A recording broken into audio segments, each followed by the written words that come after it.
Good morning. Hope everybody is doing well. Nice that it's not raining today.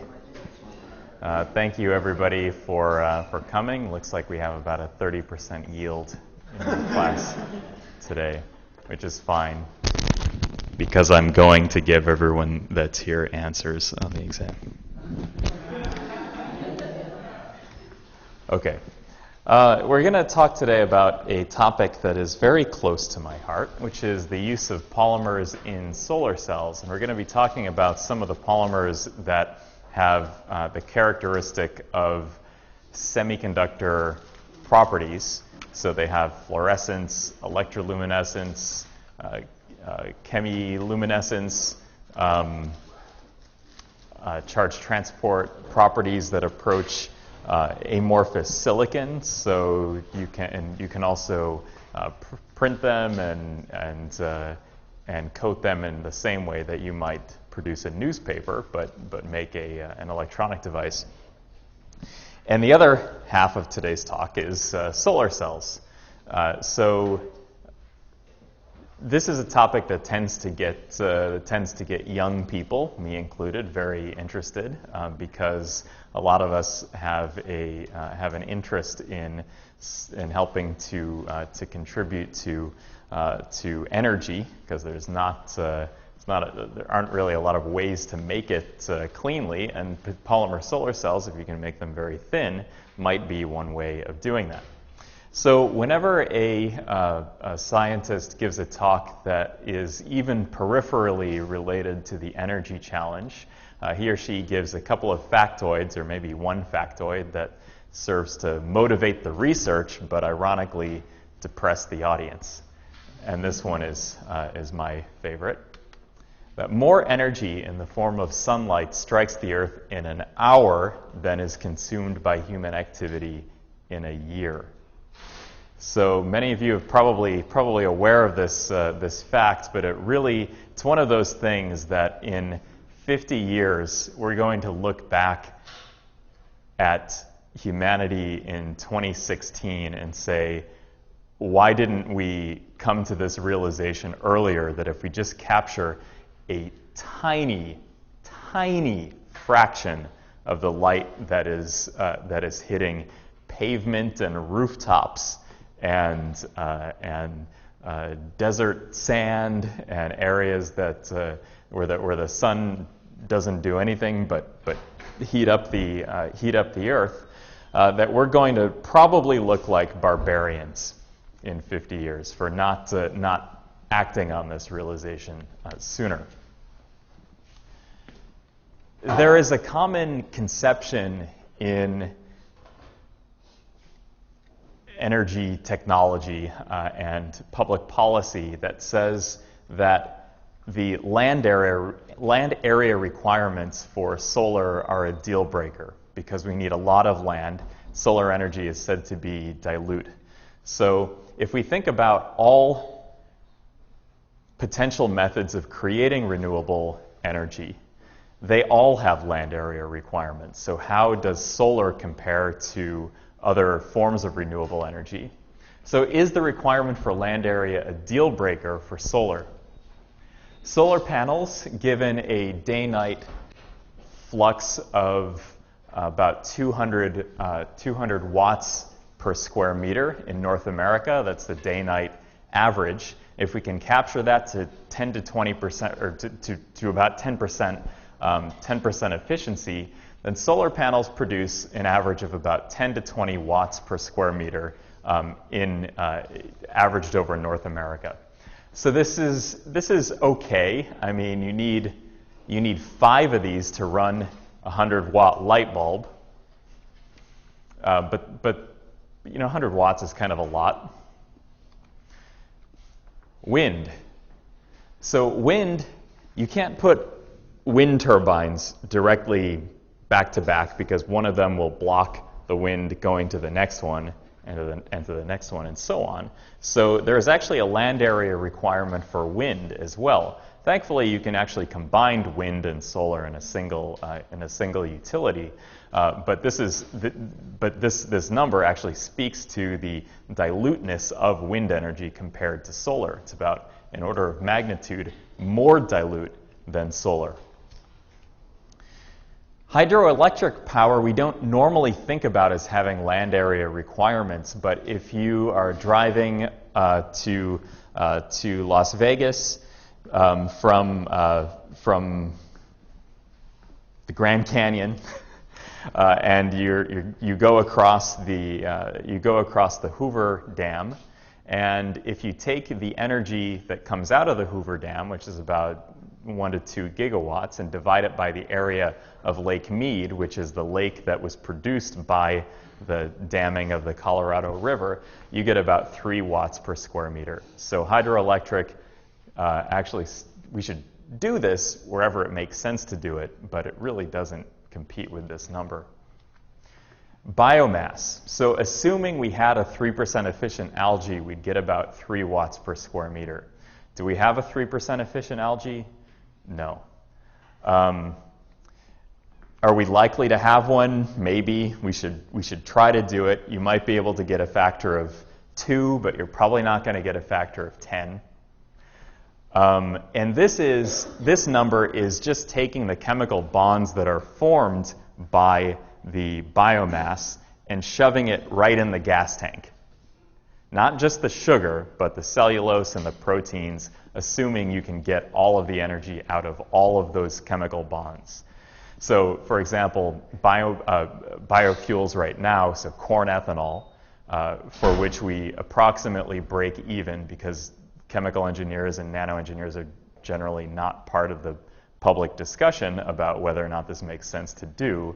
You put as much energy into the corn as you get out in ethanol, approximately, which is good energy politics, but bad energy policy. This blows corn ethanol out of the water, by the way. 100 milliwatts per square meter. Because here you're not talking about the cellulose, and you're just talking about the juice that comes out of the yellow pieces. And the hydrothermal flux, again, we should do this where it makes sense to do it. Not saying that we should dam up Old Faithful in Yellowstone, but in some places it makes sense to extract the 57 milliwatts per square meter that we get from the hydrothermal flux. Okay, so solar is looking pretty good now. Where are we in terms of the energy distribution in the United States? How many people have seen a plot like this plot before? Okay, so this is the energy generated in the very convenient, intuitive unit of quadrillion British thermal units per year. Luckily, it adds up to about 100, so you can think of these numbers as percents, which is convenient. Okay, I'm taking a very nasty unit and converted it to a very nice unit. This per year ends up being about 14-ish terawatts. Petroleum, no surprise here, 40%. Coal, 22%. Natural gas, 22.5%. Solar all the way up here at 0.06%. Now, this is an old number. I have new numbers in a moment. When I started graduate school in 2005 and told my advisor that I wanted to work on solar energy, he said that's a complete waste of your time. Like, why would you bother on this 0.06% when you could increase the efficiency of any of these other sources by like 1% and make a much bigger difference in the way in which energy is utilized in the U.S. So another important characteristic to notice is that most of the energy, 57%, is wasted. So this is the energy that's useful. This is the energy that's wasted. Much of it comes from the inefficiency in the transportation sector, so just the inefficiency with which the internal combustion engine converts hydrocarbon energy into torque. and the inefficiency of electricity generation. So we're limited by spinning turbines, by boiling water, using some fuel, and the inefficiency with which we exploit Faraday's law to generate an electromotive force, and so on. So most of the energy is wasted. This energy is useful. So let's flash forward to 2013, and solar goes from 0.06 to 0.32. So they're up by a factor of 5, which is fairly significant. Petroleum, 40, now 35. Coal, 22, now 18. Natural gas, of course, went up because of fracking technology and that we can extract more of it from sources within the United States. So 22.5 all the way up to 26.6. It's also good from I don't want to make any judgments. This is good from a standpoint of carbon emissions because you get more energy per molecule of CO2 emitted from burning natural gas than you do from coal. Okay, 2013. What about, does this increase more? 2014, yes, from 0.32 to 0.43. Petroleum continues to go down, coal continues to go down, natural gas continues to go up. And the total energy is reduced quite significantly. So we're improving the efficiency of processes manufacturing processes. We're making our cars more efficient. Okay, so we went from 0.06 to 0.42, almost 0.5% in nine years. In fact, the installed capacity globally for photovoltaic cells is increasing at about 60% per year for the last 15 years. Not in the United States. The United States is a little bit less than that, but driven principally by new installation in the European Union, solar is actually accounting for a very, very large fraction of all new electricity generation capacity. In fact, more than half in the European Union, and quite good in the U.S., although we could be doing a lot better in that area. Despite the fact that we're getting 10 to 20 watts per square meter out of solar cells, we still need a huge amount of area to cover in solar cells to make up for not just the electricity generation, but all energy generation. So electricity is high-value energy. It's the highest value energy because you can convert it to any other form of energy very easily. So it's not just a question of getting solar to reach parity with other forms of electricity generation, so about 20 to 25 cents per kilowatt hour. It's not what it costs the utility to make it, but that's about what you pay for it if you look at your electricity bill.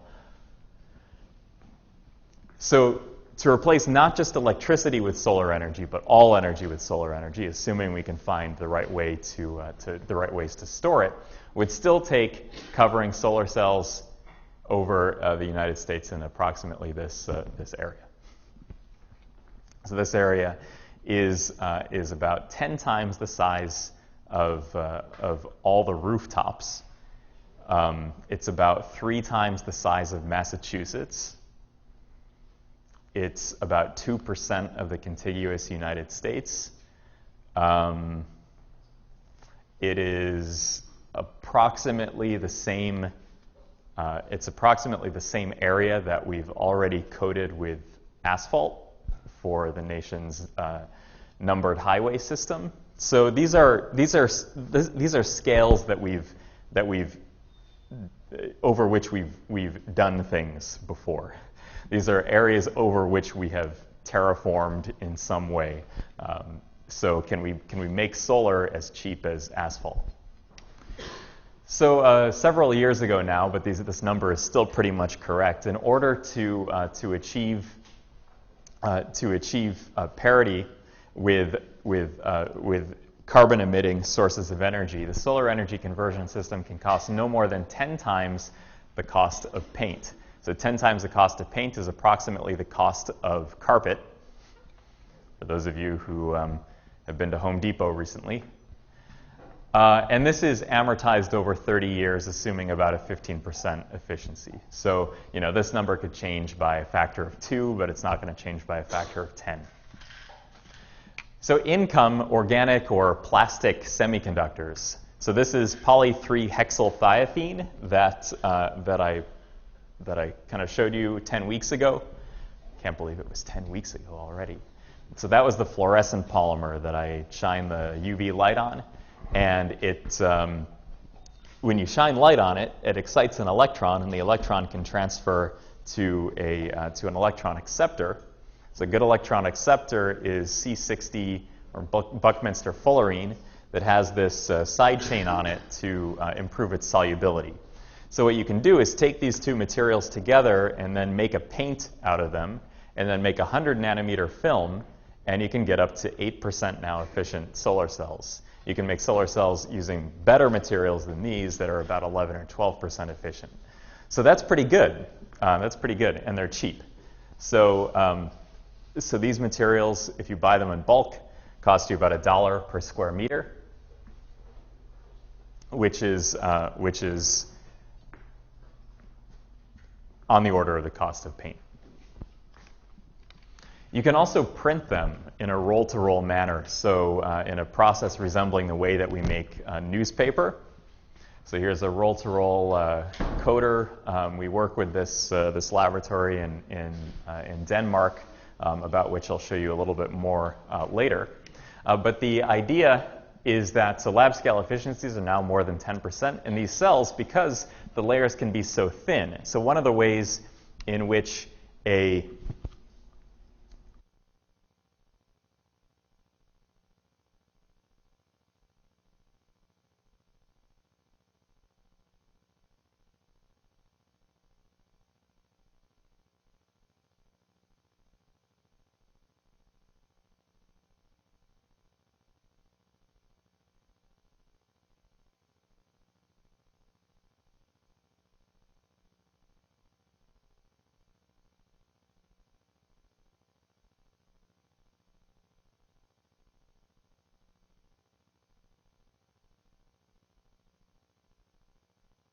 But we have other characteristics as well. So it can be manufactured in a roll-to-roll manner. It's flexible, portable, collapsible, wearable, can be bonded to curved surfaces, sticks to walls, shoots webs. It's extremely thin and extremely mechanically compliant. Let's look at some of the other ways in which conventional solar cells differ from organic solar cells.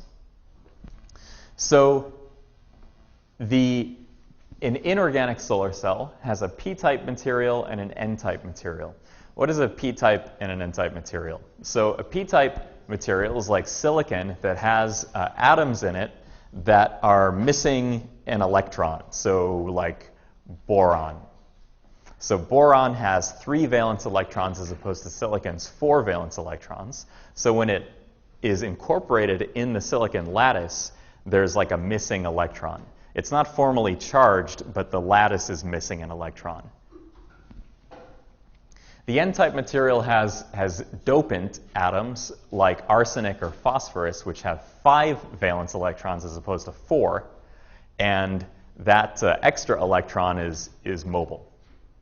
So in the case of the p-type, actually the whole is mobile. So the absence of the electron is mobile because electrons can fill in that hole, and that can propagate through the material. Okay, so they are separated right now. So when we push them together, something spectacular happens.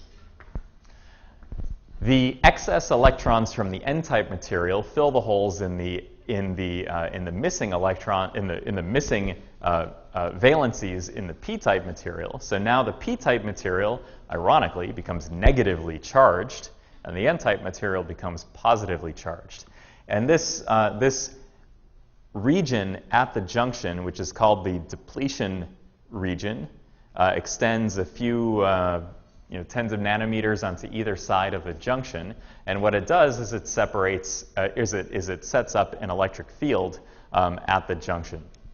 Here's what's happening with the energy levels. So before, Fermi energy of the p-type, Fermi energy of the n-type. You touch the two together, and the bands bend here. Some of the electrons from here fill these hole states down here, and then some of the hole states end up here. So electrons sink and holes float. Yep. What's a band gap? A band gap is the energy between the valence band and the conduction band. Okay, so the important thing now here is that we have an electric field in between the n-type and the p-type material. When a photon comes in,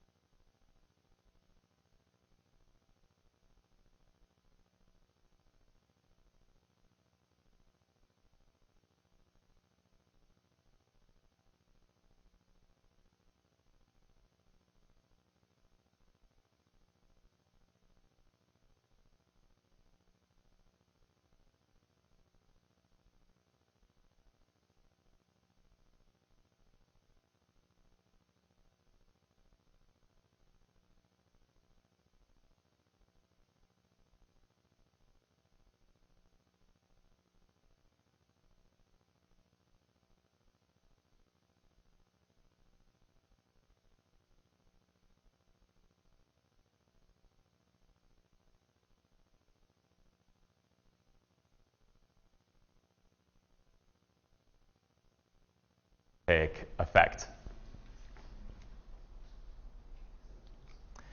Okay, this is an organic solar cell. An organic solar cell has two materials. One is p-type and one is n.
Now the electron in the hole sees the electric field and can drift to opposite sides of the device.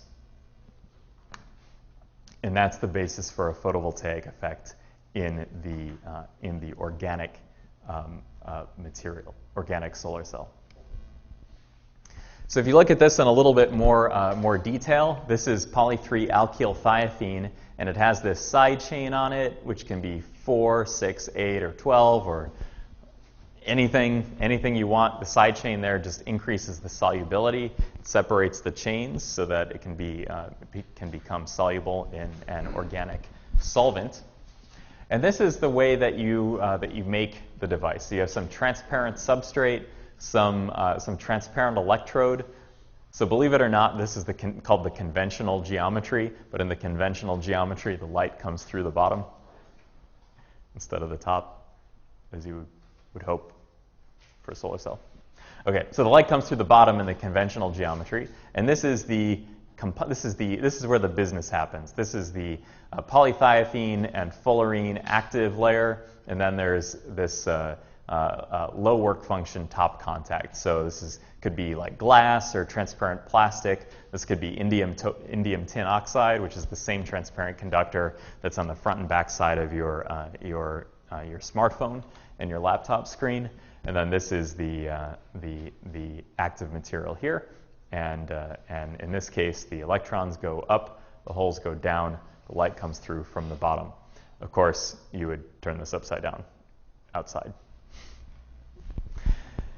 So the solar cell is characterized on the basis of a few different figures of merit. There's an open circuit voltage. So originally, since we have some asymmetry in the device, if you don't shine light on it, you get a diode. So this is typical diode behavior with lots of rectification. Rectification is the multiple by which the current in forward bias is greater than the current in reverse bias at the same absolute voltage. So huge rectification. This is a diode. When we shine light on it, something spectacular happens. The whole PV curve is shifted down like this, such that we have non-zero current at zero voltage, non-zero current at zero voltage, and zero current at non-zero voltage. So the x-intercept is called the open circuit voltage. So this is the voltage that is produced in the device when there's no load attached to the cell. This is the short circuit current density, or short circuit current, which is the current that flows when we short circuit the device. So we just take a big thick copper wire and attach it between the anode and the cathode, between the top and bottom electrodes. But of course, you don't operate a device at zero current or zero voltage because the power is current times voltage. So you have no power here or here. So when you put the load in series with the device and you shine light and you increase the voltage, you increase the voltage that's being applied to the device, the current starts to decrease until you hit the open circuit voltage. And the quality of this, basically what we're doing is we're applying voltage against the solar cell to shove the charges back in. The charges want to come out. We're applying a bias in the opposite direction to push the charges back in. And the amount of potential that it takes to push the charges back in is the open circuit voltage. So the maximum power, so this is the point on the IV curve that maximizes the product of J times V. It's called the maximum power point. And the ratio of the square carved out by the maximum power point and the ratio of the bigger square carved out by the JSC times the VOC is called the fill factor. And ideally, you want this to take up as much of this bigger square as possible. So you're not going to get 100% fill factor, but you could get 90%, 90-some percent. This is something like 60%, because I made this device, and maybe I wasn't that good at it. Okay, so this is the first paper from the literature from now, wow, this paper's old enough to drink beer now. And so this semiconducting polymer can transfer an electron to this fullerene molecule, and if you spin coat these materials together in a film and you put them in this geometry, so aluminum on the top and ITO on the back, and you shine light in through this way, you get, don't worry about the details of the photophysics here, but you get basically what I told you about a few minutes ago. Okay, so that was the old picture looked like spaghetti. The new picture is much more sophisticated. So we need to know a couple of things. So in most organic semiconductors, the exciton diffusion length is only about 10-ish nanometers. So that's the distance that the excited electron hole pair can travel together before it recombines to either give off a fluorescent photon or give some useless lattice vibrations or something. So that's 10 nanometers. However, we need about 100 nanometers to absorb all the light. So that's a problem, right? So most of the excited electron hole pairs are going to die before they reach the interface with the other material. So the details of so to get around this, what the community does is cast the film together. So you take the electron donor and the electron acceptor, or the p-type and the n-type material, and you create one type of film. It's called a bulk heterojunction. And that film will self-assemble into little domains that have size scales on the order of 10 nanometers, so that it doesn't take very long for an exciton to reach an interface, so it can separate into a free electron and a free hole. So the details of the phase separation are very important. So molecular packing occurs on the 1 angstrom to 1 nanometer scale.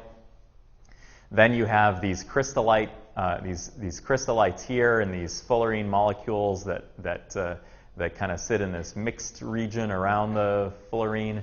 Then you have these larger order structures. Then these even larger order structures that now have these big fullerene-rich phases. And then the device level scale. So we're just zooming out and out and out. This is the device level scale where hopefully we have these kind of interpenetrated fingers of one material so one phase that's rich in, say, the fullerene, and the other phase that's rich in the polymer, with different states in between that depend on where you are in the cloud point diagram. How did I get that in there?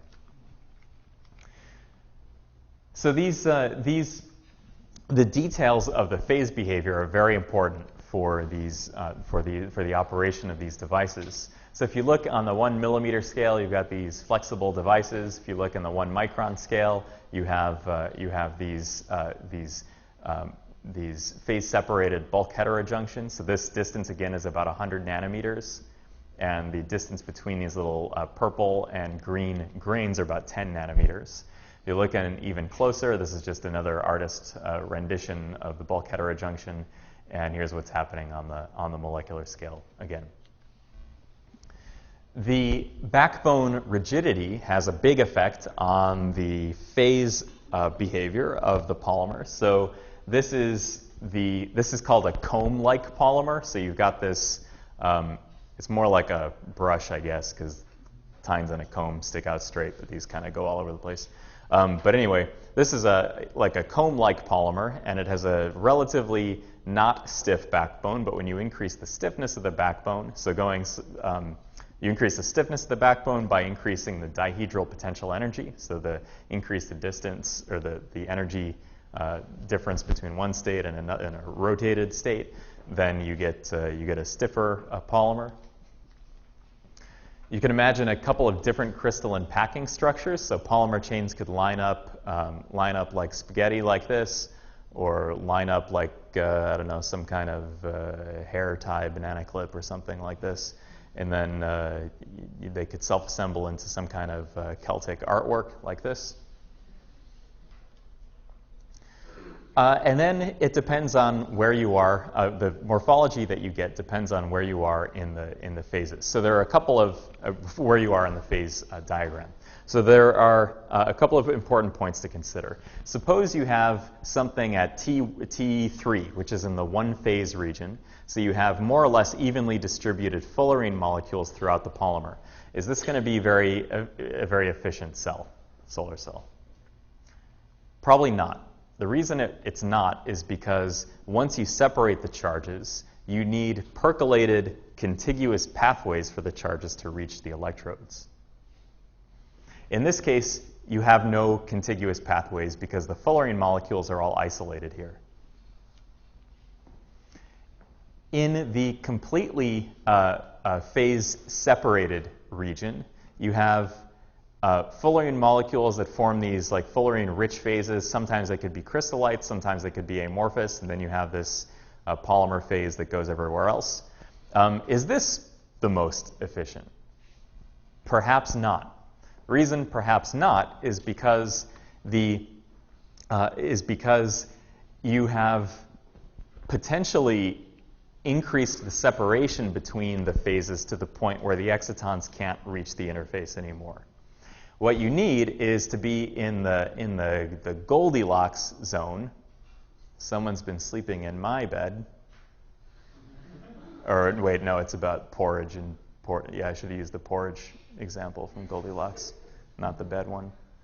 So this is the fullerenes separate to a point where the crystallites are a little bit smaller, and maybe we're now within 10 nanometers of an interface, and we've preserved some kind of biphasic contiguity for the electrons and holes to travel out of the device. And this is what we get. So in the first phase, so this is the one-phase region. So this was above the cloud point. We get junk. It's not a good cell. In the biphasic cell, it's better, but our maximum power point is not as high as it is when we're in the Goldilocks porridge zone here. Sorry if you don't get that references. Actually, that's actually a really old, like hundreds-of-year-old fairy tale. But anyway, okay. So the polymers and the fullerenes are actually miscible to some extent. So this is actually kind of an interesting frontier in research in this field, is that the amorphous domains of the polymer will actually eat fullerene. So they will absorb fullerene into the amorphous domains, which has profound implications for the efficiencies of devices. So to the extent where if you have two separate layers of a polymer and a fullerene and you heat it up, they'll actually diffuse together because the amorphous domains will penetrate into the fullerenes will actually penetrate into the amorphous domains of the polymer. Also, if you put a polymer phase on top of a fullerene phase, you just sandwich them together with some offset, the fullerene molecules will actually diffuse up into the amorphous domains of the polymer, and they'll actually trickle out the side. So if you heat this up at a certain temperature, and you use some kind of isotopically labeled fullerene molecules, you'll actually detect them several millimeters away from this interface, which is quite an important finding. Here's some evidence of that. So after 2 hours, the fullerene molecules just went up into here, and then they diffused out here. In this case, 75 microns, but they'll continue to go. Can the amorphous domains of the polymer absorb an infinite amount of fullerenes? No, they can't. The reason they can't is because the polymer chains are confined together by the crystallites in the polymer phase. So some chains will go between crystallites through the amorphous domains, and they'll tie the bulk of the polymer together, so that the crystallites will hold the material together. And as soon as the fullerenes go into the polymer enough, the polymer will say, okay, I can't eat any more fullerene. However, if you make it so the material can't crystallize anymore, and it's 100% amorphous, then you can eat an infinite amount of fullerene. So the mixing is constrained by the presence of these crystallites and the tie chains between the crystallites. It's like having a gel and trying to fill it with water, fill it with water, fill it with water. But if the gel is cross-linked, it will only expand so far because it's cross-linked. That kind of makes sense? But if there are no cross-links, the gel will just dissolve. So we mentioned that the exciton diffusion length was about 10 times shorter than the absorption length in the material. So you need 10 nanometers in order for the exciton to reach the interface. It's the electron-hole pair to reach the interface, but the material needs to be 100 nanometers thick to absorb all the light. So can you use nano-imprinting, like we learned about last week, to create these interdigitated structures that have the right size scales? And in fact, you can do that. So these are structures that have been nano-embossed using templates that were made by electron beam lithography. Where have I heard that word before? Oh, Monday. And the efficiency is actually maximized near LZ, which is the exciton diffusion length. Don't worry about this. This one is the best. That's all you need to know. That one's the best. Okay, the role of molecular architecture. So can you do this using not top-down fabrication, but bottom-up self-assembly? So can you design the polymer in such a way that it automatically assumes the microstructure that maximizes the separation of charges?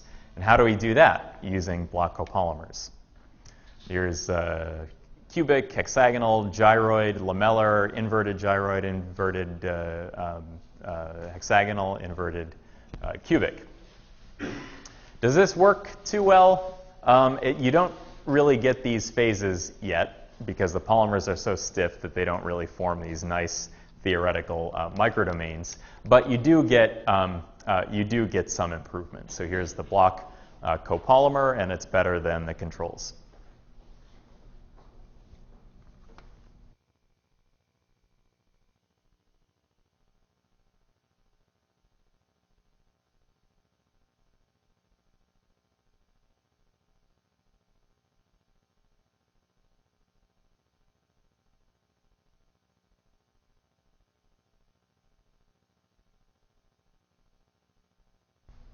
Okay. I put this slide on here because it had the word spinodal decomposition on it. I have nothing else from this paper. How do you study the microstructure of these materials? So you use grazing incidence X-ray diffraction. So here's some instances of some comb-like polymers. So this one has this rigid backbone and these chains that come off the top and the bottom. So this is like a comb on two sides, like a double comb. And here's the lamellar stacking in this distance, the pi-pi stacking. So the interchain stacking is along this axis. And then this axis is the axis between monomers. So 1 monomer, 2 monomers, 3 monomers. Here's a little bit more detail. So these side chains between the combs actually interdigitate in the solid state. And when you have the lamellar domains kind of wobbly, kind of drunk like this, then the diffraction pattern is sort of not distinct. But when they're all sitting up side by side, you get clear diffraction peaks. And here's what they look like. So these are grazing incidence X-ray diffraction. So this is an as-cast film, so the wobbly film where the domains aren't exactly aligned perfectly. And then you anneal this at 180 C, and the peaks sharpen up. So this is, again, it's like taking your phone, shooting a laser pointer on it, and looking at the diffraction peaks. Same thing, except X-rays and not a phone, but polymers. Okay. You see the same thing by atomic force microscopy. So this is as cast and then annealed. So these crystallites become much bigger and quite obvious. So where is organic solar cell technology now? So rise to power. OPV-based solar parks. So this is a schematic diagram. I actually saw this installation in Denmark. It was quite impressive. So these are a couple 100 meters long, these slats, and they have several roll-to-roll fabricated solar cells on them that they even deploy in a roll-to-roll manner. So here's kind of the panoramic view of what one of these things look like. Here's the professor who's rolling out the solar cells. I'm sure he was only in there for a moment for the photo shot, and then the grad students went back into that chair. Here's what the kind of the roll-to-roll installation apparatus looks like, and here's the finished cell. This group has done quite a lot of work in bringing the commercial and practical aspects of this technology to the forefront of the research community. This is a plot of the power versus the voltage, and here's just the current versus voltage. Notice what kind of currents we're getting, like 1/4 of an amp at 8 kilovolts, enough to kill you, probably. It's kind of funny because you're thinking about this benign, it's just this polymer that we work with in the lab and stuff. But if you spread it out over 100 yards and then you touch the two ends of it on a bright and sunny day, it might electrocute you. Okay, energy payback time. So this is an important metric for any for any renewable energy technology. So you want the material to produce energy in much greater amounts than it took to produce the material or the device. So the energy payback time is somewhere, if you add all these bits together, it's less than 200 days, which is great because silicon PV is 6 years. And they looked at all kinds of things. So in engineering systems, you can't really predict what's going to happen to a device in the real-world environment until you actually put it out in the real-world environment and see what happens. So lightning can strike it. Bird poop can fall on it. You can have a defect where your electrodes are hanging over each other in just such a way that like 1/4 of an amp is going through a 100 nanometer polymer film that generates heat, no? A lot of heat. So the thing can set on fire spontaneously. But no problem. You can just cut them out with scissors and then paste a new piece in and it's fine. Thank you very much for your attention. Thank you.